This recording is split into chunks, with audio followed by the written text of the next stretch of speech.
공허의 시대에 방황하는 어른이들의 잃어버린 호기심을 찾아서 아재살롱 이제 시작합니다.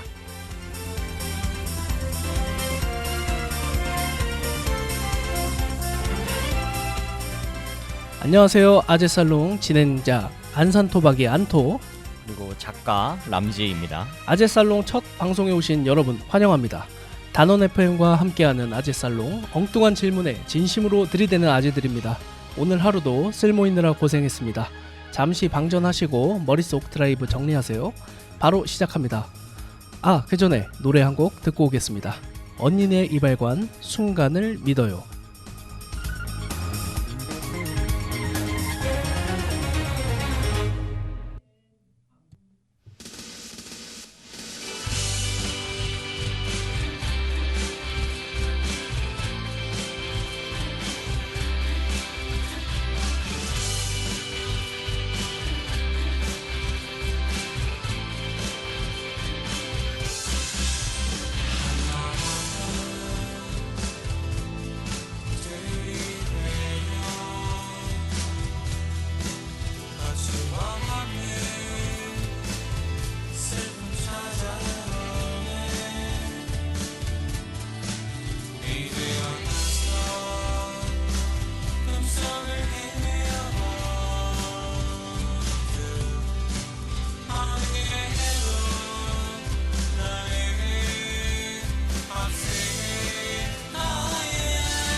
네, 첫 번째 선곡인 언니네 이발관 순간을 믿어요 음악을 들어보았습니다.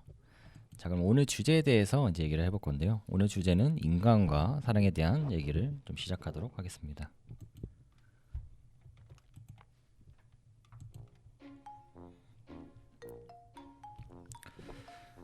뭐 이제 인간과 사랑이라고 하시면은 얘기하면은 솔직히 좀 당황스러울 수도 있을 것 같아요.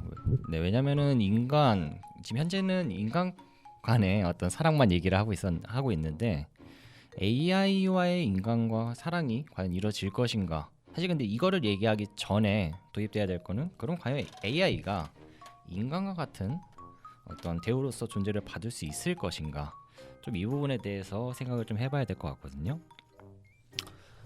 예, 일단은 AI가 지금 우리 일상에서 굉장히 많이 접하고 있는 그런 상황인데 첫 번째 주제라고 할 수 있는 게 이제 인간과 다를 바 없는 AI의 기준이 무엇이냐 이거에 대해서 먼저 좀 얘기를 해볼까 합니다.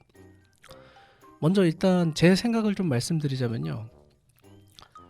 인간과 다를 바 없으려면 당연히 인간 입장에서 봤을 때 인간과 생김새가 굉장히 유사할 필요가 있을 것 같고 다음으로 인간과 AI가 대화를 할 때 좀 말이 통할 줄 알아야겠죠. 그렇죠. 네.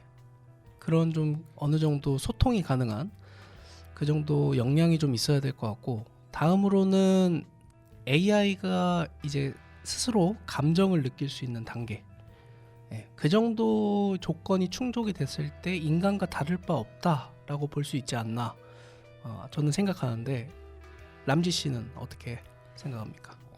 저 같은 경우는 사실 좀 달리 생각해 볼 필요가 있다고도 보거든요. 일단은 그 단계, 이제 방금 안토 씨께서 얘기하셨던 사람과 다를 바가 없는 모습을 갖고 있어야 되고 그리고 거기에 따른 어떤 감정을 갖고 있어야 되고 이런 정말 인간과 다를 바 없는 모습을 얘기를 해주셨는데 근데 또 달리 생각해 보면은 굳이 그 AI와의 인간 어떤 사랑 감정을 느끼는 데 있어서 신체가 꼭 필요할까? 라는 좀 생각도 들기는 해요. 그렇죠. 네. 그리고 좀 생각해 보면은 이제 막 그런 얘기 하잖아요. AI가 정말 크게 발전해가지고 이 단계를 넘는다? 그게 정확히 뭐였었죠? 특이점? 아, 맞아요. 특이점. 그 특이점을 넘어가는 순간 사람과 같은 어떤 감정이나 생각, 판단을 하게 될 수 있을 것이다. 많은 전문가들이 그런 식으로 생각을 하잖아요. 근데 그것이 딱 이루어졌었을 때 과연 안드로이드 진짜 딱 만졌을 때 사람처럼 똑같은 어떤 안드로이드를 그 즉시 만들어낼 수 있을 것이냐. 저는 좀 시간이 걸린다고 보거든요. 이게 짧게는 몇 년 혹은 길게는 수십 년까지. 네네. 네, 근데 그 사이에 이제 AI는 인간과 같은 생각과 판단을 하고 있다고 한다면 그런 것들이 개개인에게 대중적으로 배포돼서 뭐 사람의 삶을 윤택하게 한다든가 혹은 같이 어울려서 산다든가 하는 상황에서 저는 그 사이에서 분명히 사랑이라는 것을 느끼고 그게 설령 AI일지언정 그 상대와 사랑 내지 결혼을 하고 싶다라고 주장하는 사람들이 좀 늘어나지 않을까라는 생각을 좀 하거든요. 사실 지금 말씀하신 거 들어보니까 꼭 신체가 없어도 사랑이 가능할 것 같다. 뭐 소위 말하자면 플라토닉 러브에 해당이 될 수 있을 것 같은데 네네. 제가 영화가 하나 떠오릅니다. 예전에 좀 오래된 영화인데 호아킨 피닉스 아마 조커로 유명한 배우로 좀 잘 알려져 있는데 호아킨 피닉스 그 배우가 예전에 영어로 헐입니다. 헐이라는 영화에서 이제 인공지능과 사랑에 빠지는 그런 모습이 나오게 되거든요. 네네.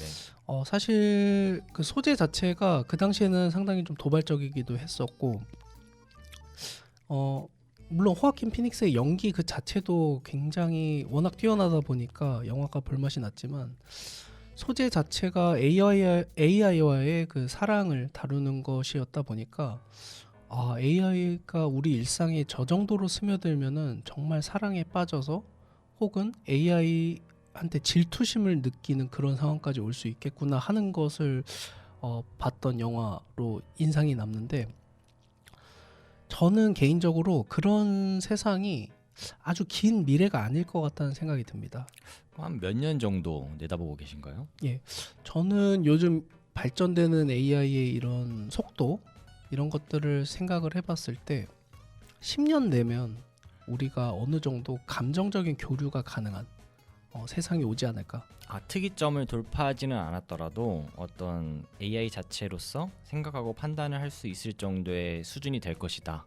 예, AI가 상대하는 인간, 뭐 어찌 보면 서비스를 이용하는 인간이라고도 표현을 할 수 있을 것 같은데 그런 인간의 감정을 상당히 높은 수준에서 헤아리고 그 감정에 맞게 인터랙션을 할 수 있는 그런 시점이 10년 안에 오지 않을까 하는 개인적인 생각입니다. 그러면 이제 그 상황에서도 누군가는 그 상대, 그러니까 이제 AI를 사람으로서 느낄 수 있는 상대가 이제 사람이 등장할 수도 있겠다라는 걸 말씀하시는 건가요? 예, 저는 가능하다고 봅니다. 그러면 그런 AI와 인간 간의 사랑, 이제 방금 플라토닉 말씀하셨는데 예. 그런 면에서의 AI와 인간의 사랑은 좀 어떤 식으로 차이점을 보일까요? 예. 이것도 사실 우리가 사랑의 그 형태가 굉장히 다양할 수가 있잖아요. 네. 정말 말 그대로 플라토닉 러브가 있을 수도 있고 또 이런 어떤 신체적인 그런 인터랙션이 좀 필요할 수도 네. 있을 텐데 네네. 사실 신체적인 게 필요하다고 하면은 AI가 로봇 같은 거에 탑재가 되어야 어느 정도 가능하겠죠. 예. 근데 이게 사실 처음에 많은 그런 좀 우여곡절이 있을 것 같아요. 저는 AI를 개인적으로 네. 과거 그 서양의 어떤 눈으로 바라보자면 어떤 신대륙에서 발견한 새로운 인류의 모습 같은 느낌으로 우리에게 다가오지 않을까 하는 생각이 있거든요. 약간 원주민처럼 다가올 것이다. 그렇죠. 같은 인간처럼 생기긴 했는데 어찌 보면 문화가 전혀 다르고 언어는 뭐 당연히 다르고 뭐 피부색 이런 것들이 워낙 다르다 보니까 저 사람들을 우리와 같은 인간으로 봐야 되냐라는 의구심으로 보는 사람들이 굉장히 많을 것 같다는 생각이 들어요. AI도 그런 비슷한 역사적 선례를 따라가지 않을까 하는 생각이 있습니다.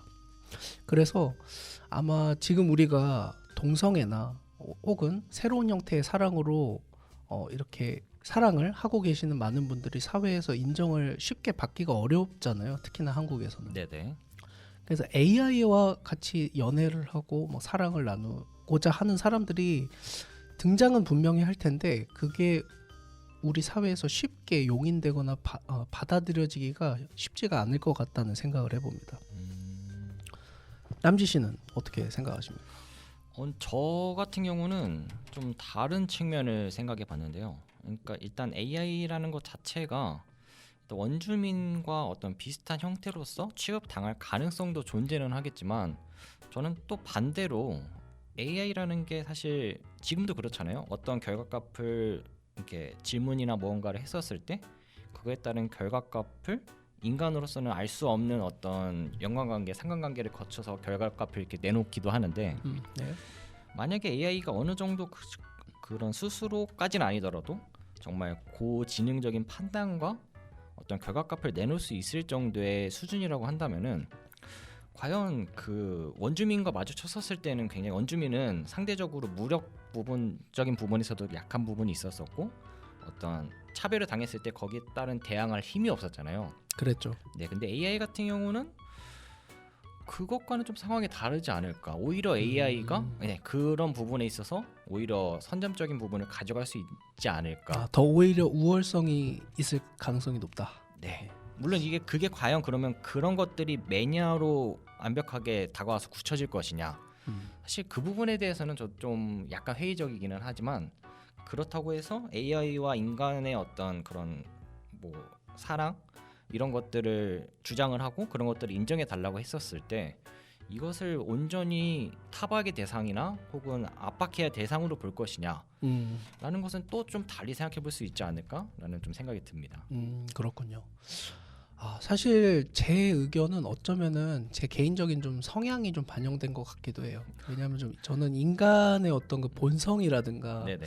어떤 그간의 역사 속에서 보여져왔던 모습들이 상당히 좀 굉장히 탐욕적이고 그리고 자기 보호적이고 그런 모습들을 워낙 봤다 보니까 네네.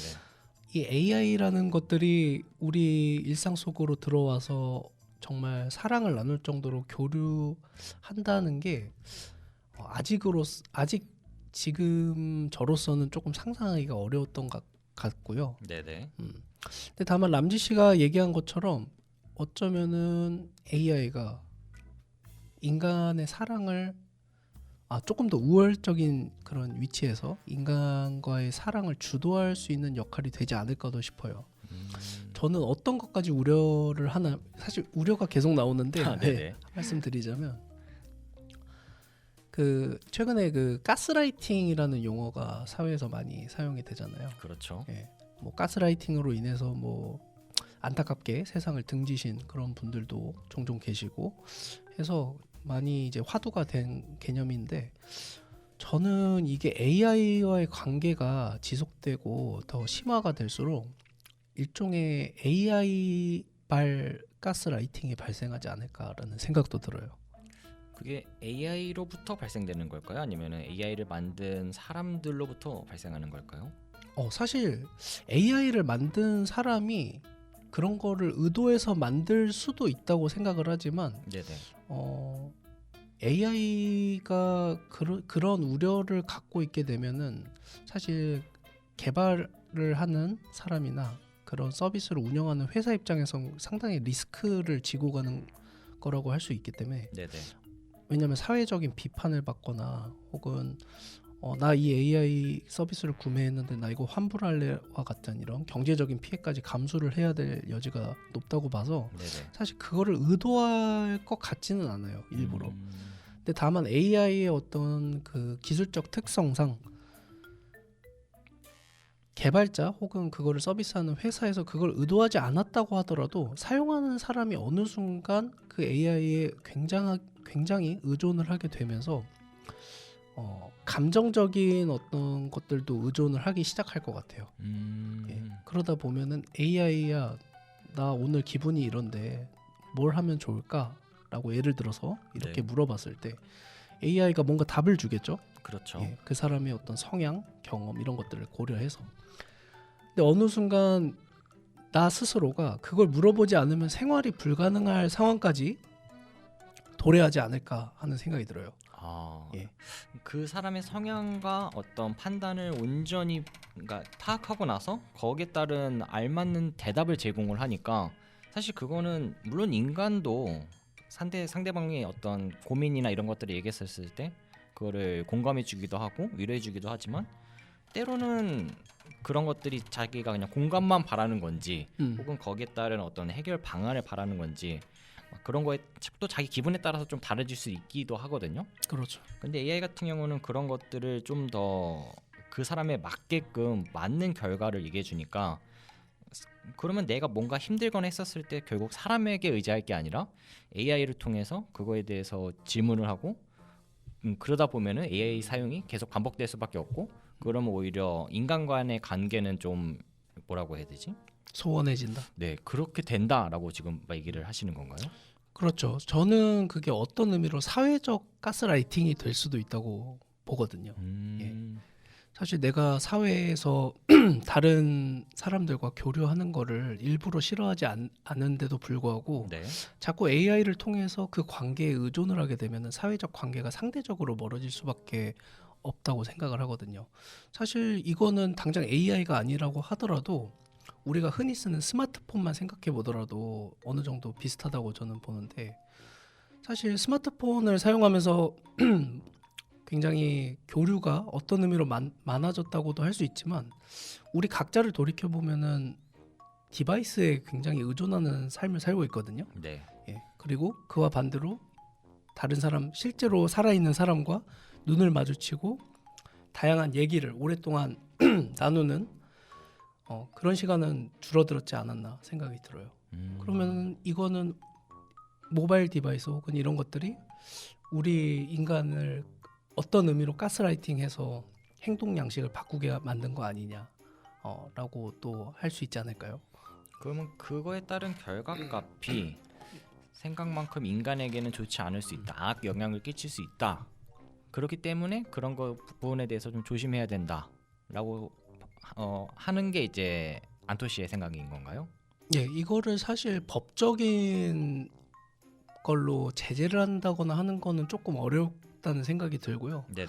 각자가 각자의 어떤 그 자제력을 좀 발휘를 해야 되지 않을까 생각을 합니다. 자제력 예. 혹은 뭐 경각심을 가지면서 그런 것들에게 너무 빠지지 않도록 스스로가 좀 생각하는 그런 것들도 필요하겠네요. 예. 오히려 우리 가끔씩 모바일 디바이스를 아예 안 쓰는 그런 행동이나 어떤 권장하는 그런 시간들도 있거든요. 네네. 뭐 디지털 디톡스라고 해가지고 그런 시간이 또 AI 사회에서도 필요하지 않을까 생각을 해봅니다. 네, 알겠습니다. 그러면 일단 첫 번째 주제 어떤 부제에 대해서는 여기까지만 하고 이제 두 번째 곡 듣고 다음 주제에 대해서 얘기를 좀 하도록 하겠습니다. 두 번째 주제는 이무진의 잠깐 시간 될까입니다.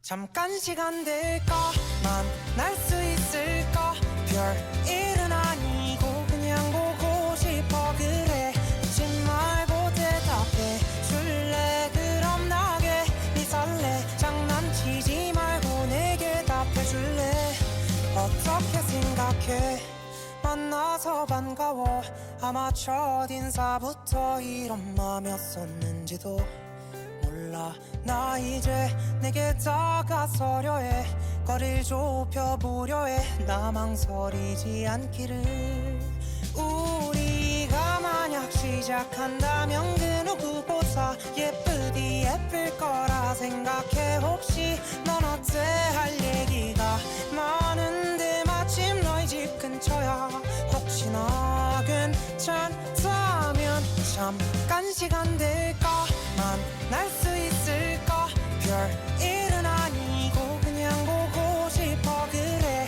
묻지 말고 대답해 줄래 그럼 나게 네 설레 장난치지 말고 내게 답해 줄래 혹시 근데 말야 내 고백 말이야 답 안 해줬잖아 너는 나 어떤 것 같아 부담 안 가져도 돼 진짜야 나는 괜찮아 마음이 정리될 때까지 기다릴게 내가 그리 갈게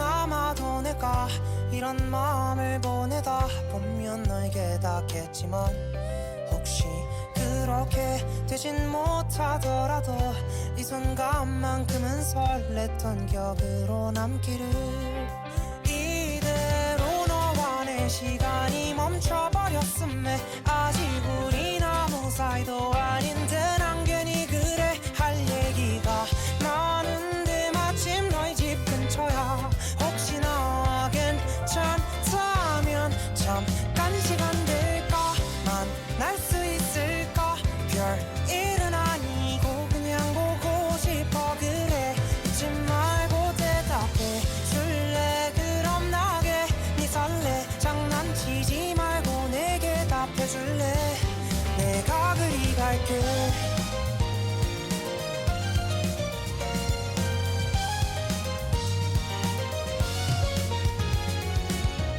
잠깐 시간 될까 그 한마디보다 사실 지금 당장 널 보러 가고 싶은데 이게 마음처럼 안 돼 그냥 보고 싶어 나 너 좋아해 말로 다 못할 정도야 널 좋아해 널 보고 싶단 말 날 안아달란 말 너 얘기했던 모든 말 전부 다 진심이야 단 한순간도 가볍거나 쉽게 생각했던 적 없어 이젠 너도 답해줄래 내가 그리 갈게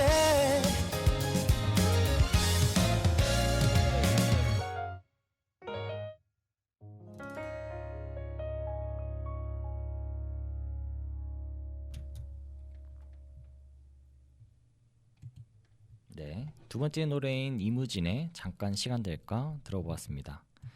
자, 그럼 이제 두 번째 주제로 넘어가 보도록 하겠습니다. 두 번째 주제 같은 경우에는 이제 그럼 AI와 관련돼서 개개인의 좀 생각을 한번 들어볼 생각이거든요. 그래서 실제 그런 AI가 현실에 도입이 됐었을 때 저나 혹은 안토 씨가 그거에 대해서 실제 그 배우자로 맞이할 수 있는 상황이 주어진다고 한다면 뭐 근데 그게 배우자가 될 수도 있고 여러 가지 상황이 될 수도 있겠죠. 예. 단순히 사랑을 한다든가 혹은 뭐 연인으로서 작용한다든가 그런 부분이 됐었을 때 안토 씨는 좀 어떻게 하실 것 같나요? 저는 특별히 AI 뭐 로봇 같은 형태가 될 수도 있겠죠. 네네. 배우자로 선택하는 거에 크게 뭐 감정적이나 그런 허들은 없는 것 같습니다. 개인적으로. 예. 사실 배우자라는 개념을 생각해 보면은 뭐 다른 말로는 뭐 인생의 동반자라고도 할 수가 있는 거잖아요. 네. 저는 인생의 동반자로서 가장 요구되는 어떤 자격, 어떤 그런 게 있다면은 뭐 외적인 걸 중요하게 생각하시는 분들도 있고 그렇죠. 하시겠지만 기본적으로 어떤 성향이 좀 맞아야 된다고 보고 성격 그리고 좀 공통적인 관심사 이런 게 필요하다고 보거든요. 그게 장기적인 관계를 이어나가는데 중요한 포인트다 보니까 근데 AI만큼 이런 걸 잘하는 존재가 있을까요? 저는 쉽지가 않아요. 없는 것 같아요. 맞춤형 AI를 통해서 그것보다 더 맞는 사람을 찾기는 힘들 것이다. 그렇죠. 우리가 잘 생각을 해보시면은 어떤 인연을 만나는 그런 과정들을 생각해봤을 때 사실 마주친 사람 혹은 만나게 된 사람이 어떤 성격을 갖고 있는지 어떤 관심사를 갖고 있는지를 잘 모르는 상태잖아요. 네. 그거를 시간을 들여가면서 조금씩 맞춰가면서 이게 나랑 저 사람이 맞구나 하면은 관계가 조금 더 발전이 되고 또 그게 아니면은 그냥 저스트 프렌드로 가거나 아니면 빠이빠이가 되겠죠. 예. 근데 AI는 이게 완전히 최적화돼서 나한테 다가올 거라는 거죠. 예. 나의 성격, 나의 관심사를 이미 알고 있거나 혹은 내가 그걸 사용해가면서 점점 더 최적화 시켜가면서 알아가게 되다 보니까 AI가 배우자로서 만약에 어느 정도 허용이 된다 한다면 저는 인구의 상당수가 AI 배우자를 갖게 될 가능성이 있다고 봐요. 근데 그런 이제 안토 씨 얘기를 들으면서 한편으로는 또 이런 생각이 들었는데 만약에 그 AI가 그냥 단순히 사람에게 맞춰주기 위해서 탄생을 하는 게 아니라 AI 자체가 원래부터 고유의 성향이나 성격 같은 것들이 맞춰진 상태에서 어떤 세상 사람들과 어울리게 된다고 한다면 그때는 그 안토 씨가 얘기한 것처럼 그 상대방의 맞춤형 AI가 아니라 AI 자체가 한 사람처럼 어떤 싫고 좋음이 물론 이제 상황에 따라 유동적으로 변할 수도 있긴 하겠지만 그런 것들이 좀 정해져 있고 그 AI만의 성격이나 취향 이런 것들도 어느 정도 그게 정해져 있는 상태라고 한다면 그때는 또 어떻게 해야 될 것 같으세요? 지금 말씀하신 게 저는 꽤 중요한 포인트라고 생각하는데요. 네네. 저는 지금 말씀하신 게 딱 AI의 특이점이라고 봐요. 그렇게 나왔을 때가 AI의 특이점을 돌파했을 때다. 예. 물론 그렇게 만들어진 AI 혹은 로봇을 기업에서 따로 생산을 할 수도 있겠지만 제가 생각했을 때 AI의 가장 특이점이라고 할 수 있는 거는 자기만의 성격과 자아를 갖게 되는 거라고 보거든요. 예. 그렇게 되면 우리가 흔히 마주치는 인간들, 친구들, 사회적인 관계들과 거의 다를 바가 없어지게 되겠죠. 그렇겠죠. 예. 그 상대하는 AI는 자기만의 스타일을 이제 가지고 있기 때문에 우리한테 굳이 맞춰줄 필요는 없는 거죠. 그렇죠. 예. 우리가 뭐 특별히 서비스나 어떤 재화를 통해서 구매한 게 아닌 이상 그런 식의 AI가 우리 사회 속에서 같이 생활하게 된다면은 이제 배우자로서 완벽하다라고 하는 거는 조금 또 다른 얘기가 되겠죠. 그렇죠. 달리 생각해볼 이유가 있죠. 그렇죠. 인간과 다를 바가 없다면 글쎄요. 저는 그래서 좀 되게 이제 물론 이제 아직 일어나지 않은 미래에 대한 얘기긴 하지만은 만약에 먼저 그런 맞춤형 AI를 통해서 그거를 통해서 사랑을 하고 결혼을 하는 사례가 늘어나는 와중에 만약에 그런 특이점이 발생을 했다. 그리고 그 특이점에서 나온 이후 세대의 AI들은 예를 들면 진짜 사람처럼 개인 간의 어떤 성격을 갖고 그런 것들이 있다고 한다면은 저는 또 그 AI 사이들에서도 굉장히 좀 갈등이 좀 발생할 수도 있다고도 좀 생각을 하거든요. 충분히 그 가능성이 있죠. 그럴 가능성이. 네. 그러니까 사실 인간적인 그냥 인간 중심적인 입장으로 바라봤었을 때는 저에게 맞춰주고 그런 것에 따라서 자기가 원하는 어떤 이상향에 맞는 AI와 사랑을 할 것인가, 혹은 그냥 인간과 어떤 생각이나 이런 것들이 다를 바가 없지만 그렇다고 인간의 어떤 형태를 갖고 있지는 않은 그런 AI와 사랑을 할 것인가, 굉장히 다르게 느껴질 거라고 저는 생각을 하거든요. 네.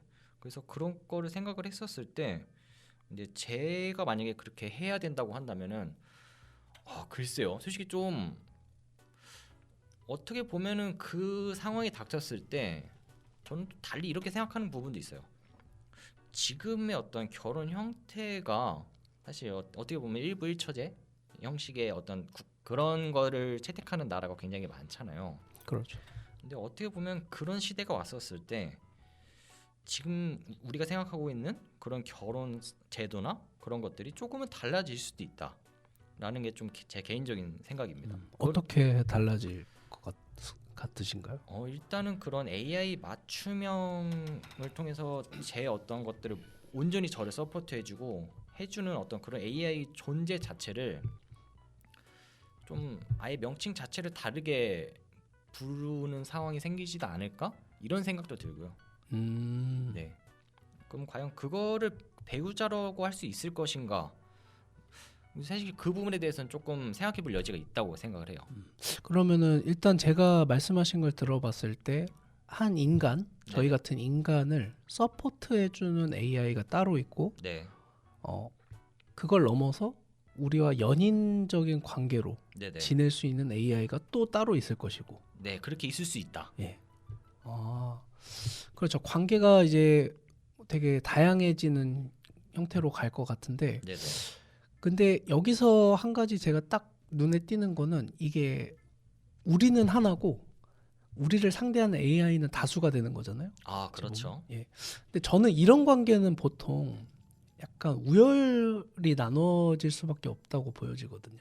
뭐 설마 뭐 본처 이런 식으로 말씀하시는 건가요? 딱히 그런 개념은 아니었는데, 네네.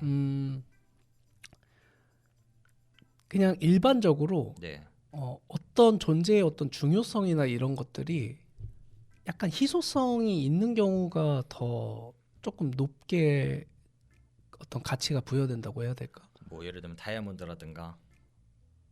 예, 뭐 그렇게도 비유할 수가 있겠는데, 예를 들어서 저라는 한 사람을 네. 아까 말한 것처럼 AI 1번, AI 2번, 3번, 4번 등등등 이런 AI들이 나를 동시에 여러 상황에서 서포트를 해주게 되면은 그 서포트를 받는 저는 그 각각의 AI에 대해서 나를 온전히 1대1로 상대하는 AI에 비해서 조금 더 그 가치를 낮게 볼 가능성이 있을 것 같거든요. 예. 온전히 아까 우리가 처음에 얘기했던 진짜 온전히 배우자로서 있는 AI 1대1의 관계, 네네. 그 관계라면은 우리가 상대방에게, 그 상대방은 AI가 될 텐데 네. 그 AI에게 더 높은 가치를 매겨줄 수 있을 것 같은데, 저라는 사람을 여러 형태로 서포트하거나 같이 어울리는 AI가 1, 2, 3, 4, 5 이렇게 여러 개가 있을 경우에는 저는 그 각각의 AI에 대해서 중요성을 그렇게 높게 평가하지는 않을 것 같다는 생각이 들어요. 왠지 그런 경우라고 한다면 또 각각의 AI들이 다른 AI로 대체될 여지도 많을 것 같다고 생각을 하거든요. 그래서 저는 사실 이 AI가 흥미로운 주제라서 저희가 이번에 갖고 오긴 했는데, 네. 저는 개인적으로 이 기술에 대해서 좀 통제를 할 필요가 있다는, 법적으로. 예, 맞아요. 법적으로 통제를 굉장히 좀 어떤 면으로 세게 할 필요가 있다고 생각하는 사람 중 하나예요. 네. 왜냐하면 말씀드렸던 저희가 AI를 평가하는 그 기준 자체도 굉장히 어찌 보면 계급화될 가능성이 높다고 좀 보기 때문에 그런 어떤 상황이나 이런 것들을 사전에 좀 미리 방지하는 그런 안전장치들이 좀 마련이 돼야 된다고 생각을 합니다. 그러면 그 안정 장치는 어떻게 보면은 앞으로 나올 수 있는 AI 그게 이제 만약에 사람으로 받아들여지게 된다면은 그 AI를 위한 법적 제도 장치일까요? 사실 그거는 AI와 인간을 모두를 위한 법적 장치가 될 것 같아요. 오히려 그런 것들이 인간을 위할 수 있다. 예.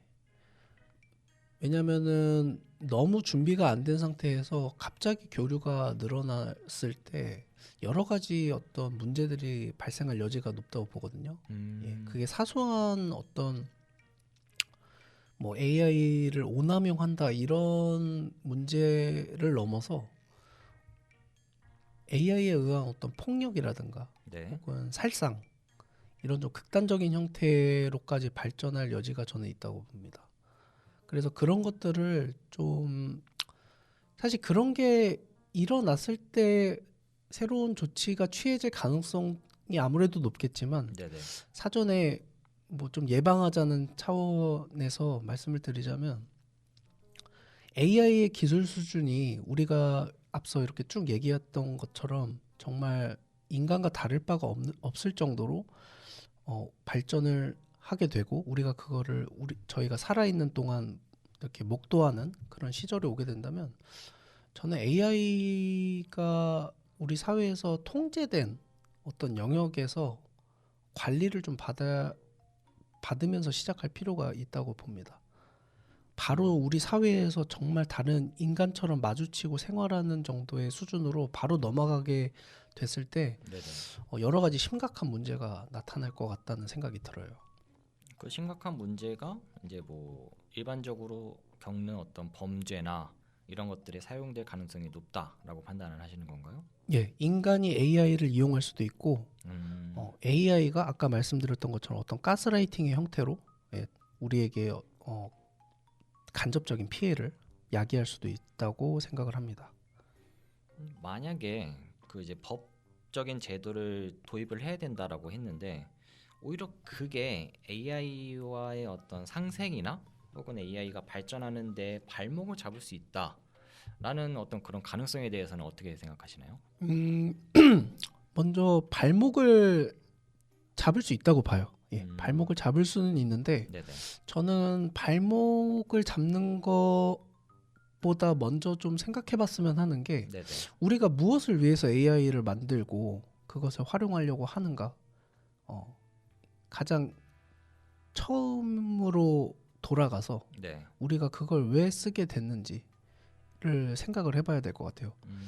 가끔씩 요즘 상황을 보면 너무 정신없이 막 개발 경쟁에만 몰두하고 있다는 생각이 들거든요. 그렇죠. 아무래도. 국가가 됐든 기업이 됐든. 근데 그거에 비해서 앞으로 AI가 일상화가 됐을 때 우리 사회에서 어떤 식으로 이거를 관리하고 또 어떤 식으로 좀 장점을 취하고 단점을 방지할지에 대한 논의는 뭐 좀 많이 없는 것 같아요. 특히나 한국에서는 거의 전무한 것 같고.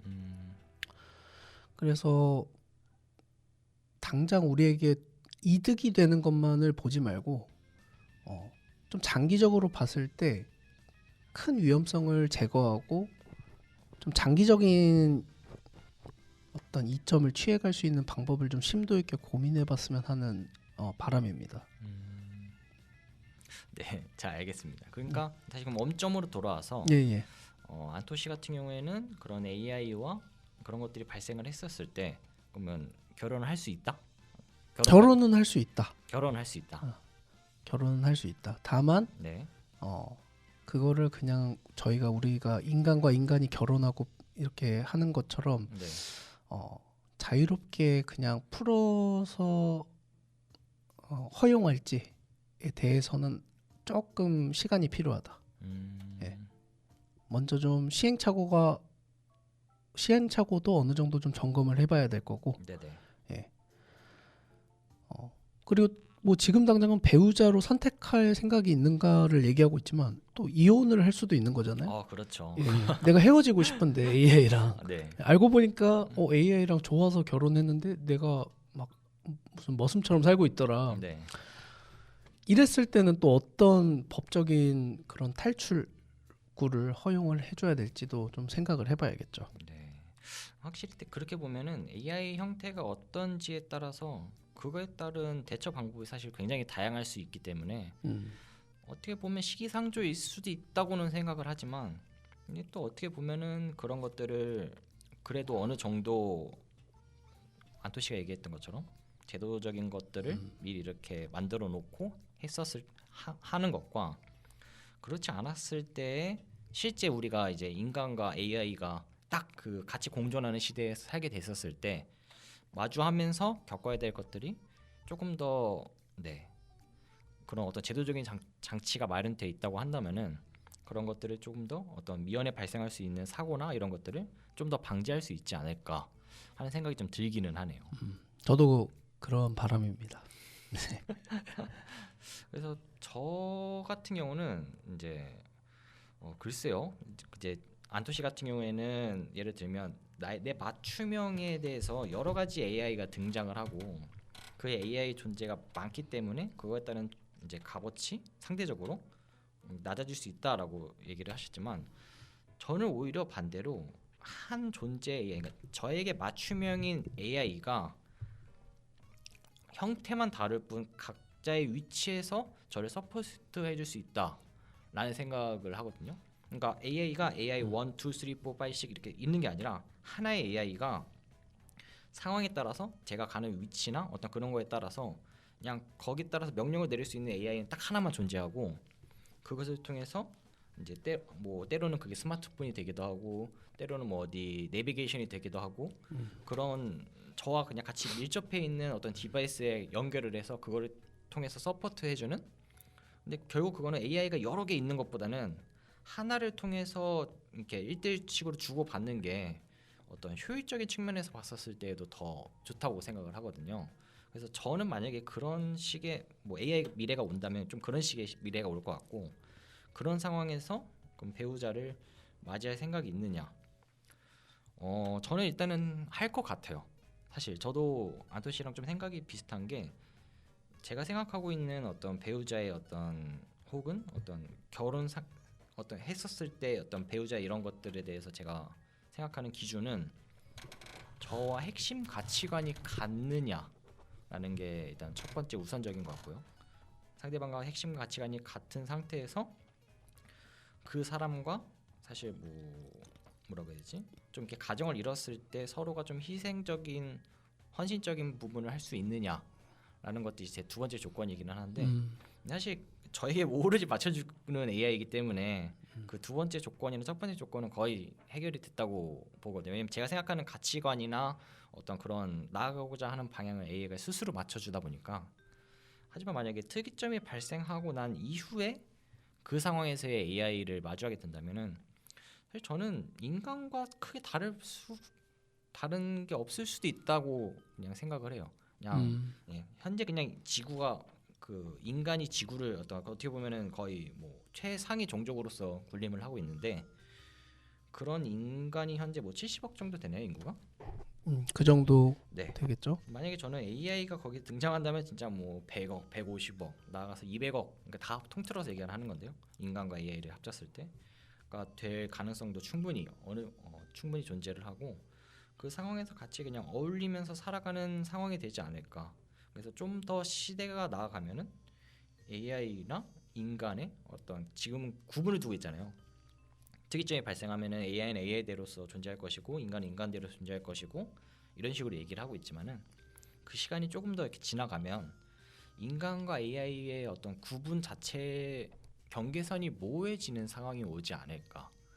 그래서 어떻게 보면은 지금 당장으로 생각해봤을 때는 과연 현실적으로 AI와 인간의 사랑이 가능하기는 할까라고 생각하겠지만 실제 그런 미래에 닥쳤을 때에는 AI와 인간의 사랑이 너무나도 자연스럽고 그럼 그렇게 따지면 사실 AI와 AI가 사랑을 할 수도 있죠. 그럴 수도 있겠죠. 네, 그렇죠. 그 상황에서 발생하는 것들이 사실 지금과 어떻게 보면 좀 크게 다르지 않을 뿐 그냥 AI라는 존재 자체가 새롭게 등장하는 것이고 그것 자체가 어떤 관계 어떤 이런 만남이 이뤄지고 헤어지고 결혼을 하거나 이혼을 하거나 이러한 관계는 지금 현재의 상황과 크게 다르지 않을지도 모르겠다라는 것이 제 좀 개인적인 생각입니다. 각 사랑을 하는 대상들이 인간에서 AI로 바뀌는 형태일 뿐, 네, 예, 그 안에서 이루어지는 어떤 감정적 교류나 이런 것들은 크게 다르지 않을 수도 있겠다. 네, 그렇죠. 그렇군요. 그런 모습을 볼 때까지 제가 살아 있을까 하는 생각도 들기는 하는데, 혹은 또 그런 거를 볼 때까지 살아 있는 게 과연 나한테 좋은 일인가 하는 또 그런 생각도 드네요. 그 주제에 대해서는 좀 더 사실 다음에 좀 얘기를 해보고 싶기는 한데 사실 저는 좀 오래 살고 싶거든요. 아, 그래요? 네. 하지만 이제 안토 씨 같은 경우에는 어느 정도 얘기하는 거 보니까 내가 과연 그 정도까지 살아 있어야 되느냐. 네. 네. 예, 제가 한번 수명에 대해서도 언제 한번 제 의견을 피력한 적이 있었죠. 네. 예. 그래서 한번 그거에 대해서는 또 다른 주제로서 한번 얘기를 나눠보는 것도 좋지 않을까. 좋습니다. 네. 알겠습니다. 그럼 이제 슬슬 마무리를 짓도록 할게요. 그래서 오늘은 이제 이렇게 인간과 AI에 대한 어떤 사랑, 그리고 과연 그런 미래는 어떤 형식으로 펼쳐질 것인가에 대해서 많은 좀 이야기를 나눠봤는데요. 그래서 안토 씨는 오늘 주제에 대해서 어떻게 좀 생각이 드셨나요? 저는 평소에 AI에 관심이 좀 많은 편이에요. 그래서 관련된 뉴스나 소식도 많이 이렇게 알아보고 접하고 있는데 사실 우리가 오늘 얘기한 것들은 어떤 기술적인 테크놀로지에 대한 부분이라기보단 네. 이것들이 우리 일상화가 됐을 때 우리 각자가 어떤 것들을 상상할 수 있을까 하는 거를 우리가 얘기한 거잖아요. 그렇죠. 그래서 당연히 이런 얘기하는 걸 좋아해서 좋은 시간이었고요. 네네. 그리고 또 아지살롱 첫 방송이니까 또 말씀을 드리는 거지만 앞으로 저희가 이런 좀 엉뚱하다고 또 볼 수 있는 주제들을 많이 좀 얘기를 해보려고 사실 이 방송을 시작했다고도 할 수 있잖아요. 네, 그렇죠. 예, 남들이 물론 또 상상하고 계시는 분들도 계시겠지만 또 이렇게 공개적으로 뭐 방송의 형태라든가 이런 식으로 얘기하는 경우는 흔치는 않을 것 같아서 엉뚱한 주제에 진심으로 한번 좀 들이대보는 그런 저희 방송이 되었으면 하는 바람입니다. 네, 저도 사실 그런 어떤 안토 씨의 의견에 공감을 하고 그래서 이렇게 사실 자리에 앉아 있는 거니까요. 네. 그래서 뭐 이제 저희가 한 명씩 번갈아 가면서 주제를 이제 얘기를 할 건데 그거에 대해서 어떤 주제가 나올지는 한번 그 다음 방송에 이제 들으면서 좀 이렇게 궁금증을 가져주셨으면 하는 마음으로서 이제 오늘 방송은 이렇게 마치도록 하겠습니다. 자, 그래서 다음에도 흥미롭고 엉뚱한 주제를 찾아서 이제 그거에 대해서 진심으로 한번 끝장 토론을 한번 해보는 시간을 다음에도 갖도록 하겠습니다. 예, 그러면은 이번 방송 여기서 마치도록 하겠습니다. 감사합니다. 네, 그러면 이제 마지막으로 이제 노래를 듣고 하도록 할게요. 아이유의 비밀의 화원 듣겠습니다.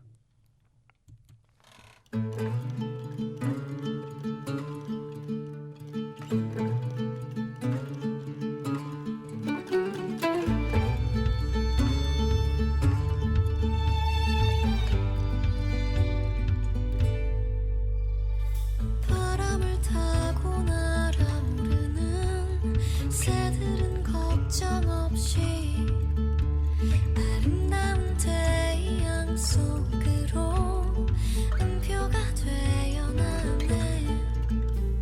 향기 나는 연필로 쓴 일기처럼 숨겨두었던 마음 기댈 수 있는 어깨가 있어. 비가 와도 젖지 않아. 어제의 일들은 잊어. 누구나 조금씩은 틀려.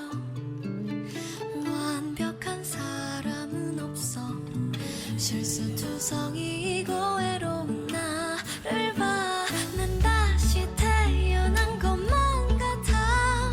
그대를 만나고부터 그댄 나의 초라한 마음을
겨울에도 해가 질 무렵에도 비둘기를 하는 아이같이 행복해져 나를